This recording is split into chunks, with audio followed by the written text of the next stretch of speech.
And there's number 2.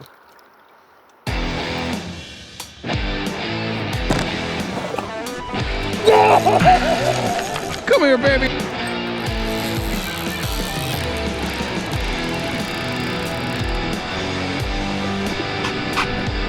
Hey guys, what's up? It's Brian here on the banks of the Nooksack River, and I want to talk about hatchery fishing. Now, hatchery fishing programs are really what keeps our fisheries open. Whether you want to fish the Nooksack River for coho, or whether you want to fish the cowlets for steelhead, no matter what it is, most rivers, you can't keep things unless they're hatchery, you know? So without hatchery fish, we're just not going to have those opportunities. Well, last year, we actually got $240 million for hatchery programs all across California, Oregon, Washington, Idaho, and the state of Alaska with our 27 tribal partners that we have through the Department of Indian Affairs and the Department of Interior. And all of that goes through NOAA Fisheries. And all of that was funded through the Inflation Reduction Act last October.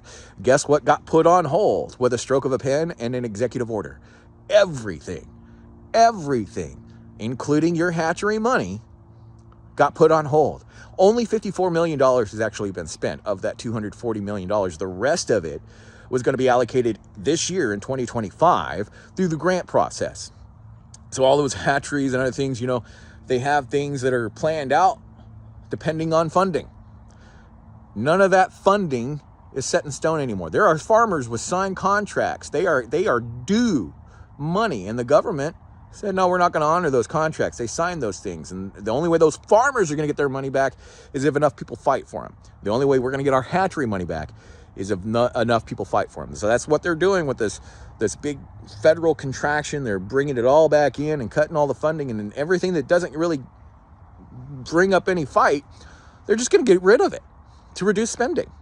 Because we all complain about wasteful government spending. And if nobody complains about it, nobody advocates for it, they're like, well, it's not that important. If you want to continue fishing for the next 5 years, you better fucking care, because the hatchery programs are about to disappear with a stroke of a pen. You can pass all the laws and treaties you want to, but none of it matters if it doesn't have any funding. So just throwing that out there, the Inflation Reduction Act includes your hatchery funding. I didn't know that. I just did the research.